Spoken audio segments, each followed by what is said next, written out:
জাল্লা নাপাক পানির মাধ্যমে, যেই নাপাক পানির ভিতরে কোথায় হাত, কোথায় পাও, কোথায় চক্ষু, কোথায় কান, কোথায় দাঁত, কোথায় নাক, কোথায় হাড্ডি, কোথায় গোশত, কোথায় রক্ত, যার কোনো অস্তিত্ব তালাশ করিয়া পাওয়া যায় না। কথা ঠিক না বেঠিক? আরো জোরে কোন ঠিক? ওদিক দিয়ে যে আওয়াজগুলো আয় হতেছে না, ওদিকের আওয়াজ।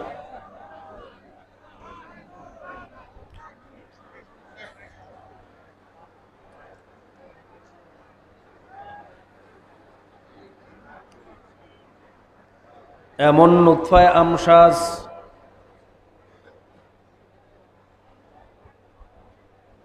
যার কথা মানুষে মুখে আনতেও লজ্জাবোধ করে। কথা ঠিক কিনা? তোমাকে আমাকে নিয়ে কোনো আলোচনা কোনো সমাজে ছিল না। তোমার আমার পরিচয়, অস্তিত্ব সম্পর্কে কেউ জানতো না। এরকম নুতফায়ে আমশাজ মায়ের উদরের ফ্যাক্টরির ভিতরে ফালাইয়া 10 মাস 10 দিন ঘুরাইয়া ফিরাইয়া এত সুন্দর চেহারা, এত সুন্দর শোনার শক্তি, কানের শক্তি, দেখার শক্তি, জিহ্বা শক্তি, নাসিকা শক্তি, পঞ্চ ইন্দ্রিয় শক্তি দিয়া এত সুন্দর করিয়া মানুষ বানাইল কে? আরো জোরে বলেন কে? ইন্না ফি খালকিস সামাওয়াতি ওয়াল আরদ ওয়াখতিলাফিল লাইলি ওয়ান নাহারি লাআয়াতিল লিউলিল আলবাব الذين يذكرون الله قياما وقعودا وعلى جنوبهم ويتفكرون في خلق السماوات والأرض ربنا ما خلقت هذا باطلا سبحانك فقنا عذاب النار।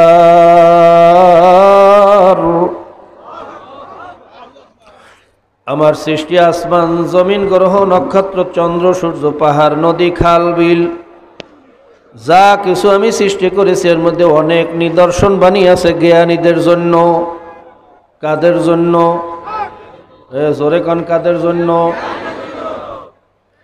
জ্ঞানী কারা? তাও আল্লাহ পাক রব্বুল আলামিন বলতেছেন আল্লাযীনা ইয়াযকুরুনাল্লাহা কিয়ামান ওয়া কুউদান ওয়া আলা জুনুবিহিম, যারা দাঁড়ানো অবস্থায়, বসা অবস্থায়, শোয়া অবস্থায়, এই 3 অবস্থা থেকে তো মানুষ খালি থাকে না। এক কথায় সর্ব অবস্থা আমি মাওলার জিকির বেশি বেশি করে। কার জিকির বেশি করে? আরো জোরে বলেন কার জিকির? ওয়ায়াতাফাক্কারুনা ফি খালকিস সামাওয়াতি ওয়াল আরদ, এবং আমার আসমান জমিন নিয়ে গবেষণা করে, তাফাক্কুর করে। জবানে থাকবে মাওলার জিকির, অন্তরে থাকবে মাওলার ফিকির। কথা ঠিক না বেঠিক? আমার মাওলা আসমানটা কেমনে বানাইলো, জমিনটারে কেমনে বিছাইলো, পাহাড়টারে কেমনে গাললো, সূর্যটারে কেমনে ঝুলাইলো। জোরে কোন সুবহানাল্লাহ। ওই দুনিয়ার চেয়ে 13 লক্ষ গুণ বড় সূর্য। বাইরে সূর্যের ভিতরে সব সময় 2 কোটি ফারেনহাইট তেজের আগুন জ্বলতে আছে। কত কোটি? কথা কয় না? দুনিয়ার ভিতরে যত শক্ত লোহা বলেন, ইস্পাত লোহা গলাইতে সর্বোচ্চ তেজ লাগে 1500 ফারেনহাইট। টাইটানিয়ামের মতো যদি শক্ত লোহা হয়, সেটাকেও গলাইয়া পানি বানাইতে তেজ লাগে সর্বোচ্চ 3500 থেকে 4000 ফারেনহাইট। 5000-এর উপরে যদি আগুনের তেজ বাড়িয়া যায়, ফার্নেস বাস্ট হইয়া যায়। দুনিয়ার এমন কোন পাত্র নাই যেই পাত্রের ভিতরে 5000 তেজের আগুন জ্বালানো যায়।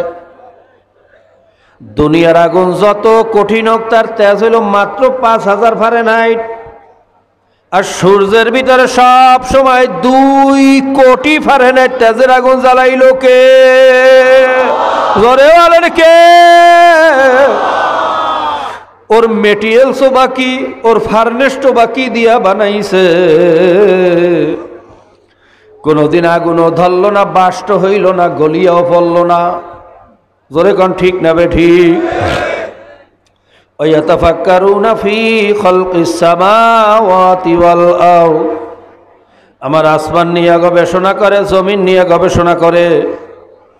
ভাইরা আমরা যে মহাকাশটা দেখি, সূর্যটা দুনিয়ার চেয়ে 13 লক্ষ গুণ বড়, আর ওই তারকাগুলা বলে সূর্যের চেয়েও কোটি কোটি গুণে বড়। জোরে কোন সুবহানাল্লাহ। এই আমাদের উপরে যে মহাকাশ দেখেন, এইটার নাম দিয়েছে মিল্কি ওয়ে গ্যালাক্সি।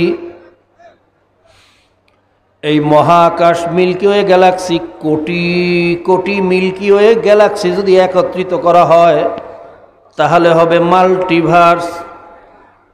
এরকম কোটি কোটি মাল্টিভার্স একত্রিত করলে হয় সুপারভার্স। মহাকাশে এরকম কত কোটি মাল্টিভার্স আর সুপারভার্স আছে, আমার মাওলা ছাড়া তার হিসাব কেউ জানে না। ওর একটা গ্রহ নক্ষত্রের থেকে যদি তোমাকে আমাকে, তো দূরের কথা, আমাদের পৃথিবীটাও দূরের কথা, যদি আমাদের গোটা গ্যালাক্সিটাকেও তালাশ করা হয়, পৃথিবীর সবচেয়ে বাইরা পাওয়ারফুল অনুবীক্ষণ যন্ত্র দিয়েও যদি তালাশ করা হয়, আমাদের গ্যালাক্সিটাকেও তালাশ করিয়া পাওয়া যাবে না। এই এত বিশাল আসমান, বিশাল মহাকাশ, এত বড় বাইরা গ্রহ নক্ষত্র, এত বড় সূর্য, এত বড় তারকা বানাইল কে? আরো জোরে বলেন কে? ওই সূর্যটা কোনোদিন 1 সেকেন্ড আগেও ডুবলো না, 1 সেকেন্ড আগেও বাইরা উঠলো না। এক নীতি, এক সময় অনুযায়ী চলতে আছে। বাইরা আমাদের রাস্তার ভিতরে এত বাইরা ট্রাফিক সিগন্যাল, এত ব্যবস্থা, এরপরে যানজটে পড়িয়া কত রাত্র শেষ হইয়া যায় রাস্তার ভিতরে। কথা ঠিক না বেঠিক? আর এই মহাকাশে এত কোটি কোটি গ্রহ নক্ষত্র, কই কোনোদিন যানজটে আটকাইয়া তো একদিন বাইরা আধা ঘন্টা দেরি হইল না। কথা ঠিক না বেঠিক? জোরে কোন ঠিক না বেঠিক? এই খেলা কার? আরো জোরে বলেন কার? আল্লাহ। ভাইরা আমার মাওলারে কেমনে দেখতে চান? আমার মাওলাকে দেখার জন্য চীন, জাপান, কোরিয়া যাওয়ার দরকার নাই। আল্লাহ ফাইনামা তুয়াল্লু ফাসাম্মা ওয়াজহুল্লাহ, তুমি যেদিকে তাকাবা সেদিকেই দেখবা আমার মাওলায় আছে। কথা ঠিক না বেঠিক? অফি আনফুসিকুম আফালা তুবসিরুন, আমার মাওলায় বলে বান্দাবান্দি তোর ভিতরে তালাশ কর, দেখবি আমি মাওলায় আছি। আল্লাহ নাহনু আকরাবু ইলাইহি মিন হাবলিল ওয়ারিদ, আমার মাওলা শাহরগের চেয়ে কাছে অবস্থান করে। আল্লাহ ফালা ইয়ানজুরুনা ইলাল ইবিলি কাইফা খুলিকাত, আমার মাওলা বলতেছে দেখ আমি কত সুন্দর করিয়া উট গুলারে বানাইছি। ওয়া ইলাস সামাই কাইফা রুফিয়াত, আসমানটারে কত সুন্দর করিয়া উঁচা করছি, বলন্দ করছি। আসমান উঁচা করার জন্য কোথাও খুঁড়ি লাগায় নাই। কথা ঠিক না বেঠিক? ভাইরা আমাদের এই প্যান্ডেলটা উঁচা করার জন্য কতগুলা খুঁটি, কত টানা, কত চেষ্টা, কত বাঁশ। এরপরেও যদি একটু দমকা হাওয়া জোরে শুরু হইয়া যায়, হালকা একটু ছাড়ছে, তাতেই প্যান্ডেল ছিঁড়িয়া গেছে। কথা ঠিক না বেঠিক? যদি আরেকটু জোরে দমকা হাওয়া শুরু হইয়া যায়, এই প্যান্ডেল টিকিয়া থাকার কোনো আশা নাই। এত চেষ্টা, এত ফেকের, এত তদবির, তারপর ওই প্যান্ডেল টিকানোর মতো যোগ্যতা আমাদের নাই। আর আমার মাওলা যে এত বড় আসমানটারে উঁচা করলো, এত বড় সূর্যটারে ঝুলাইয়া রাখলো, এত গ্রহ নক্ষত্র দিয়ে আসমানটারে সাজাইল, আর খুঁড়িও বা কোন জায়গায় লাগাইলো, টানাও বা কোন জায়গায় দিল, এটা কে পরিচালনা করলো? নিশ্চয়ই আর পিছনে একজন আছে না নাই? জোরে বলেন সে কে? আরো জোরে বলেন কে? ওয়াল আরদা বা'দা যালিকা দাহাহা, আমার মাওলা বলতেছে দেখ আমি কত সুন্দর করে জমিনটারে বিছাইয়া দিছি, জমিনে চলার জন্য তোদের পানি লাগবে, আখরাজা মিনহা মাহা ওয়া মারআহা, চল বান্দা আমি পানির ব্যবস্থা করিয়া দিলাম, পানির ভিতরে ময়লা ফালাবি নষ্ট হইয়া যাইবে আমি তো আগেই জানি, এই জন্য পানির ভিতরে জোয়ার ভাটার সৃষ্টি করিয়া দেছে, জোয়ার ভাটার মাধ্যমে সমস্ত ময়লাগুলোকে আস্তে আস্তে সাগরে নিয়ে যায়, সাগরের ভিতরে আবার কোটি কোটি হেক্টর টন নোনা পানি মাওলায় বানাইয়া রাখছে, ওই নোনা পানির মাধ্যমে সমস্ত ময়লাগুলোকে নেষ্টনাবুদ করিয়া ফেলায়। বিজ্ঞান বলে যদি সমুদ্রের ভিতরে কোটি কোটি মন নোনা পানি না থাকতো, এই দুনিয়াটা একসময় ময়লা হইতে হইতে ডাস্টবিনে পরিণত হইয়া নিউক্লিয়ার বোমের চেয়েও বিষাক্ত হইয়া যাইত। কথা ঠিক না ঠিক? আমার মাওলা আগেই জানতেন, এই জন্য সমুদ্রের ভিতরে কোটি কোটি হেক্টর টন নোনা পানি বানাইয়া রাখছেন। আবার ওই নোনা পানিগুলা নদীর ভিতরে জোয়ারে ঢোকে, বন্যার চাপে ঢোকে, কিন্তু কি আশ্চর্য ঘটনা, নদীর ভিতরে ঢোকার পরে ঘুরিয়া ফিরিয়া আবার সাগরের পানি সাগরেই চলিয়া যায়, নদীর মিঠা পানি মিঠাই রইয়া যায়। কথা ঠিক না বেঠিক? বোঝা গেল ওই পানির ভিতরে একটা অদৃশ্য গাইবি ফিল্টার ফিট করিয়া রাখছে কে? আরো জোরে বলেন কে? দুনিয়ার কোন বৈজ্ঞানিক, কোন দার্শনিক, কোন সাইন্টিফিক এরকম গাইবি পর্দা দিয়া ফিল্টার দিয়া কোটি কোটি হেক্টর টন নোনা পানি মিষ্টি পানি বানাইতে পারবে? জোরে কোন কেউ পারবে নাকি? এ খেলা কা? আরো জোরে বলেন কা? আল্লাহ তোমাকে চেনার তৌফিক দিয়া দাও। এটা আমার মাওলারে কেমনে দেখাবো? এক গ্লাস দুধ নিয়ে গবেষণা করেন, এই দুধটা কোথার থেকে আসলো, কিভাবে আসলো, কে পাঠাইলো, কি দিয়া বানাইলো। আল্লাহ ওয়া ইন্না লাকুম ফিল আনআমি লাইবরা নুসকিকুম মিম্মা ফি বুতুনিহি মিন বাইনি ফারসিন ওয়া দাম লাবানান খালিসান সাইগাল লিশারিবিন।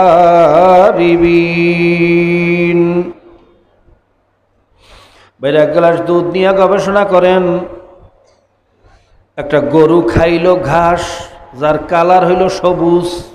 কথা ঠিক না ঠিক? খের খাইলো, কুটা খাইলো, খৈল খাইলো, ভুসি খাইলো, ওই জিনিস দিয়ে আল্লাহ পাক রব্বুল আলামিন গরুর পেটের ভিতরে পায়খানা বানাইলো, পেশাব বানাইলো, রক্ত বানাইলো, গোশত বানাইলো, আবার ওই একই রাস্তার থেকে দুধ বাহির করিয়া নিয়ে আসলো। কথা ঠিক না ঠিক? কিন্তু ওই দুধের ভিতরে না আছে গোবরের কোনো ঘেরান, না আছে রক্তের কোনো কালার, না আছে পেশাবের কোনো স্বাদ, অথচ একই রাস্তার থেকে আসছে, একই গান্দা রাস্তার থেকে আসলো। ঘাস আর নাড়া খাওয়াইয়া একই রাস্তার থেকে বাহির করিয়া এরকম পরিচ্ছন্ন সুন্দর দুধ, লাবানান খালিসান, লাবানান খালিসান সাইগাল লিশারিবিন। এত সুন্দর লাজিজ, এত মজাদার দুধ ওই গান্দা রাস্তা থেকে বাহির করিয়া তোমার হাতের ভিতরে দিল কে? আরো জোরে বলেন কে কে কে? আল্লাহ তোমাকে চেনার তৌফিক দিয়া দাও। ওই আমার মাওলারে কেমনে দেখাবো? সিডরের পরে গেছিলাম কুয়াকাটা, পাথর ঘাটা। আমরা প্রায় 150 কর্মী প্রায় মাসখানেক যাবত ওখানে তেরান দেওয়ার কার্যক্রম চালাইছিলাম। তেরান দিতে দিতে যখন কাকসিরা বাজারে আসলাম, ভাই একটা তোয়াল্লার ভিতরে পেঁচাইয়া নবজাতক একটা বাচ্চা, মাত্র 2 দিন আগে জন্ম হয়েছে, এরকম একটা বাচ্চা পেঁচাইয়া আমাদের কাছে নিয়ে আসছে। বলে হুজুর এই বাচ্চাটা বড় মাওলার কুদরতি বাচ্চা, ওর জন্য একটু দোয়া করিয়া দেন। জিজ্ঞাসা করলাম ঘটনা কি? বলে হুজুর, এই বাচ্চাটা সিডরের দিন রাত্রে জন্ম হইছে। জন্ম হওয়ার পরে আর মা কোথায় আর বাবা কোথায় এখন পর্যন্ত তাদের লাশ তালাশ করিয়া পাই নাই। ওদিকের আওয়াজটা বন্ধ কমাইতে কইছি, 1 ঘন্টা ধরে প্রথম থেকে ওই সব আওয়াজ বাহির থেকে আমার এখানে আসতেছে।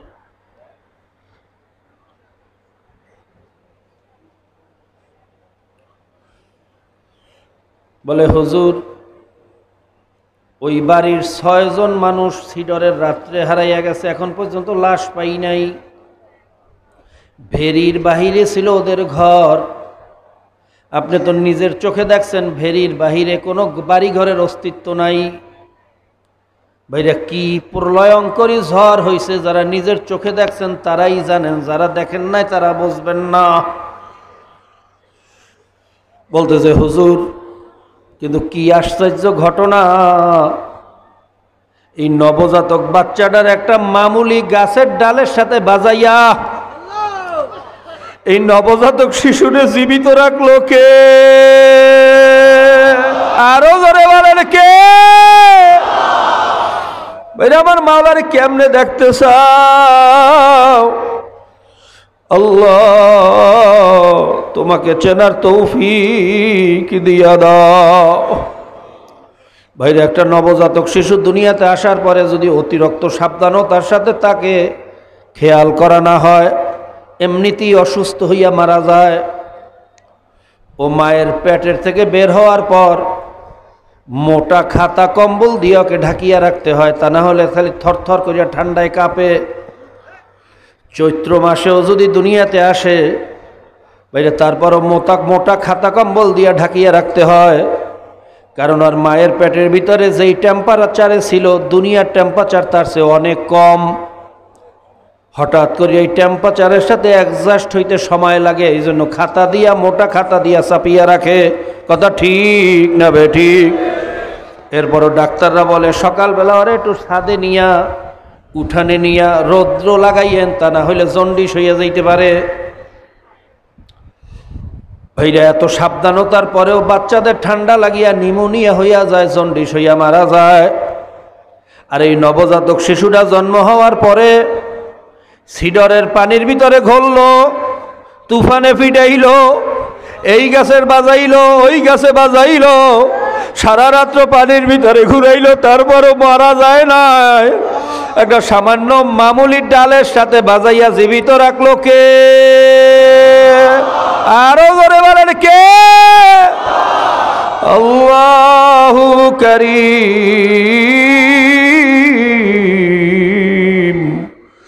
আল্লাহু রহিম। ভাইরা, আমার মাওলাকে দেখার জন্য চীন জাপান যাওয়ার দরকার নাই, একটু খেয়াল করো, গবেষণা করো, আমার মাওলার পরিচয় পাইয়া যাবা। কথা ঠিক না বে ঠিক? কয়েকদিন আগে আপনারা দেখছেন পত্রিকার হেডলাইনে আসছে, ঢাকা মেডিকেল কলেজ হাসপাতালে একটা বাচ্চা জন্ম হওয়ার পরে মারা গেছে। 8 জন ডাক্তার তাকে মৃত্যু নিশ্চিত করিয়া সার্টিফিকেট দিয়া দিয়েছে। ভাইরা, আত্মীয় স্বজন বলল এই ছেলে বাচ্চা এখন নিয়ে যাব, আর মা হসপিটালে থাকবে, ওরে কেমনে কবরে রাখবো? তার চেয়ে ওরে ফ্রিজের ভিতরে ঢুকাইয়া রাখেন, ওর মা সুস্থ হইলে একসাথে আমরা নিয়ে যাব।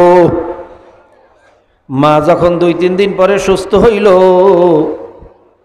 ওই বাচ্চাটারে ফ্রিজ থেকে বাহির করিয়া এয়ার টাইট প্যাকেট করিয়া বাচ্চাটার সাথে দিয়ে দিল। ওরে গোসল করাইয়া কাফনের কাফন পরাইয়া দাফন করিয়া যখন খাটিয়া কান্দে করিয়া নিয়ে কবরের পাশে রাখলো। ভাইরা, কি আশ্চর্য ঘটনা, কবরে রাখবে ঠিক সেই মুহূর্তে কাফনের ভিতর থেকে হঠাৎ শোনে কুনকুন কুনকুন করিয়া কান্নার আওয়াজ। একটু পরেই দেখে হাত পাও লাড়াচাড়া শুরু হইয়া গেছে। বাইরে ফ্রিজের ভিতরে একটা জীবিত মানুষও যদি ঢুকাইয়া রাখা হয়, কয়েক ঘন্টা পরে তাকে আর দুনিয়ায় তালাশ করিয়া এমনিতেই পাওয়া যাবে না, মারা যাবে। আর ওই প্যাকেট করিয়া ফ্রিজের ভিতরে ৩-৪ দিন রাখার পরে ৮ জন ডাক্তার মৃত্যুর সার্টিফিকেট দিয়া যারে মৃত্যু নিশ্চিত ঘোষণা দিয়ে দিয়েছে। এরকম মৃত্যু মানুষটারে কবরের পাশে বইয়া জেতা বানাইয়া দেখাইল কে?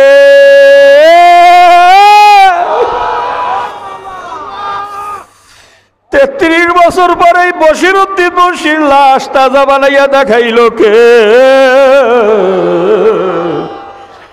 আমাদের পাশেই ঘুমাইয়া রইছে বশিরউদ্দিন মুন্সি। আল্লাহ আল্লাহ তোমাকে চেনার তৌফিক দিয়া দাও। তোমার না চিনে একটা মানুষকেও দুনিয়ার থেকে বিদায় দিও না। ভাইরা, ডক্টর মরিস বুখাইলি কোরআনুল কারিমের ভুল ধরার চেষ্টা করতে গিয়া আমার মাওলার পরিচয় পাইয়া মুসলমান হইয়া গেছে। ডক্টর মরিস বুখাইলি কোরআনুল কারিম নিয়ে গবেষণা করতে করতে যখন এই আয়াত পর্যন্ত পৌঁছল, মারাজাল বাহরাইনি ইয়ালতাকিয়ান বাইনাহুমা বারযাখুল লা ইয়াবগিয়ান। আল্লাহ পাক রব্বুল আলামিন বলছেন, আমি 2 সাগরের পানির মাঝখানে একটা পর্দা লাগাইয়া দিছি। ভাইরা, আরব সাগরের পানি আটলান্টিকের সাথে মেলে না, আটলান্টিকের পানি ভারত মহাসাগরের সাথে মেলে না, ভারত মহাসাগরের পানি বঙ্গোপসাগরের সাথে মেলে না। শুধু তাই না, পদ্মার পানি মেঘনার সাথে মেলে না, মেঘনার সাথে পদ্মার সাথে মেলে না। অথচ একই রাস্তা দিয়া চলে, একই বাতাসে ঘোরে, একই বন্যায় পাচার খায়, একটার সাথে আরেকটা মেলে না, সময় মতো ঠিকই আলাদা হইয়া যায়। ভাইরা, দুনিয়ার কোন বৈজ্ঞানিক এরকম আলাদা করতে পারবে? যখন ডাক্তার মরিস বুখাইলি দেখলো কোরআনুল কারিমের ভিতরে মহাসাগর সম্পর্কে এই থিওরি দেছে, অথচ দুনিয়ার বিজ্ঞান 100 বছরও হয় না জানতে পারছে 2 সাগরের পানি মেলে না, মাঝখানে একটা অদৃশ্য ফিল্টার আছে, পর্দা আছে। কথা ঠিক না বেঠিক? এক এক সাগরের লবণের মাত্রা এক এক ধরনের। ভাইরা, যেই সাগরের লবণের এফটি হলো 60, সেখানে আজীবনই 60 আছে, ওটা কোনো সময় 50 হয় না। যেই সাগরের লবণের মাত্রা হইল 30, ওইটা সবসময় 30ই আছে, ওইটা কোনো সময় 60 হয় না। যেই সাগর যেই অবস্থায় মাওলায় বানাইছে ওই অবস্থায় আছে। পদ্মার পানির বৈশিষ্ট্য আর মেঘনার পানির বৈশিষ্ট্য আলাদা, অথচ একই রাস্তা দিয়া ঘোরে। ডক্টর মরিস বুখাইলি যখন দেখলো বিজ্ঞান জানছে মাত্র 100 বছর, আর কোরআনুল কারিম বলছে 1450 বছর আগে, এই মহাসাগর সম্পর্কে এই থিওরি কিভাবে দিল? এত নির্ভুল থিওরি, এত নির্ভুল বিজ্ঞান এই কোরআনের ভিতরে কে ঢুকাইল? আল্লাহ তোমাকে চেনার তৌফিক দিয়া দাও। তোমারে না চিনে একটা মানুষকেও বিদায় দিও না। আল্লাহ। ভাইরা, ডক্টর শিব শক্তি মহারাজ আমার মালিকের পরিচয় পাইয়া মুসলমান হইয়া গেছে। আজকে পৃথিবীর ভিতরে সবচেয়ে বেশি মুসলমান হইতেছে আমেরিকায়, তার ভিতরে অধিকাংশ হইল নারী। জোরে কোন সুবহানাল্লাহ।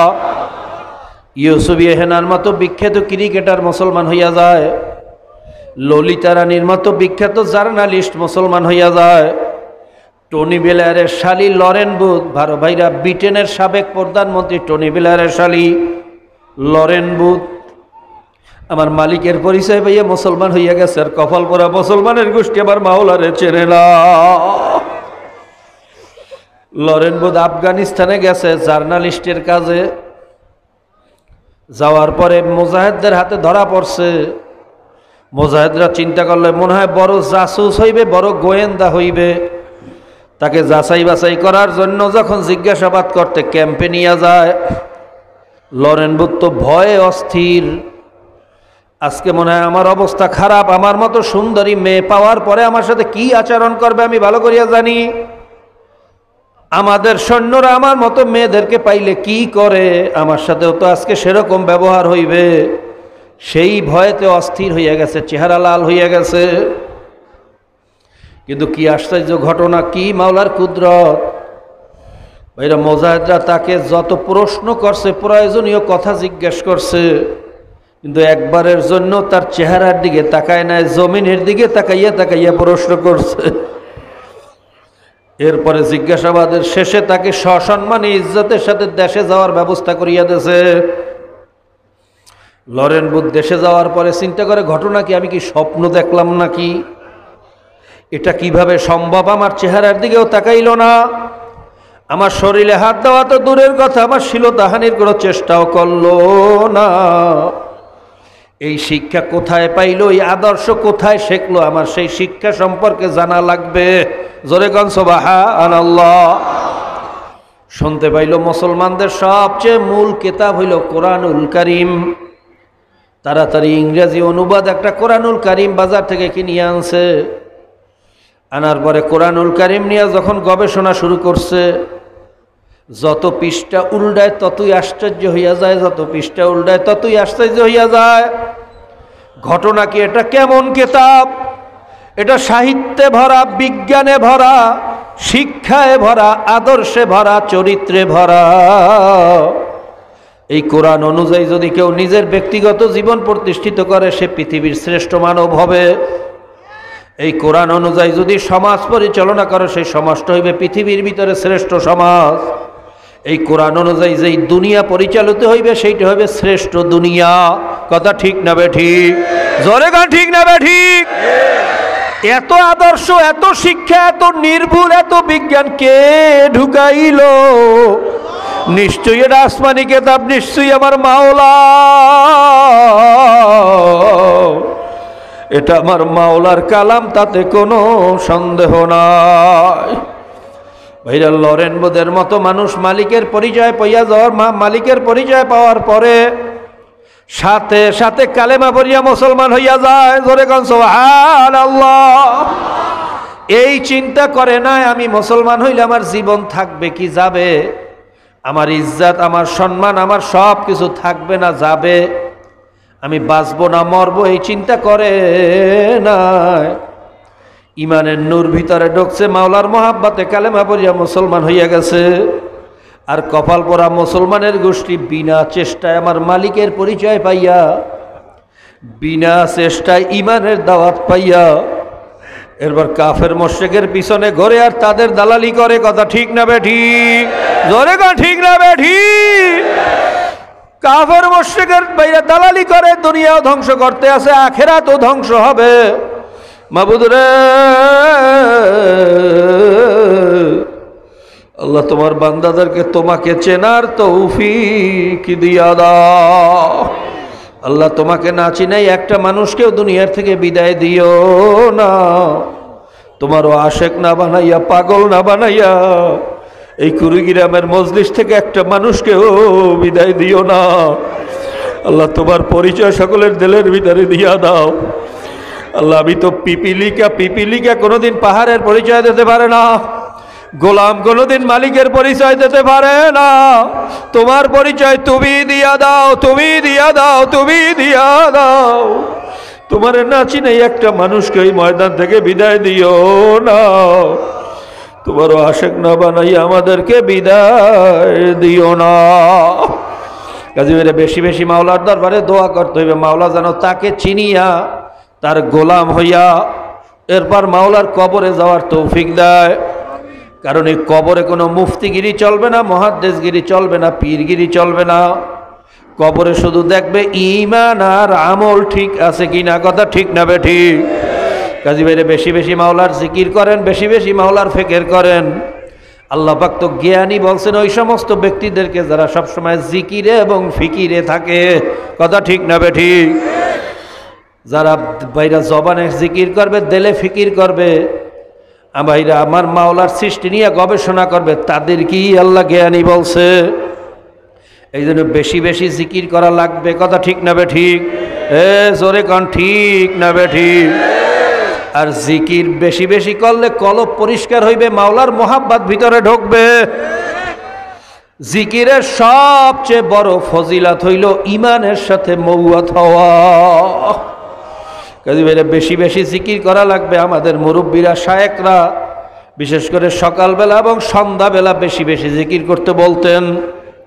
এ কথা আমাদের শায়েখদের কথা না, এ কথা খোদ আমার মাওলার কথা। কথা ঠিক না বেঠিক? সাব্বিহুহু বুকরাতাও ওয়া আসিলা, বিশেষ করে সকালবেলা এবং সন্ধ্যাবেলা আমি মাওলার জিকির বেশি বেশি করো। যদি বেশি বেশি মাওলার জিকির করতে পারি, কলব পরিষ্কার হইবে, মাওলার মহাব্বত ভিতরে ঢুকবে, মাওলার পরিচয় আমার দিলের ভিতরে ঢুকবে, বাইরা খাঁটি মুসলমান হইয়া কবরে যাওয়ার আশা করা যাবে। কাজী বেশি বেশি মাওলার জিকির করেন, জবানে জিকির করবেন লা ইলাহা ইল্লাল্লাহ, আর দিলে দিলে খেয়াল করবেন আল্লাহ বাদে কেহ মাবুদ না।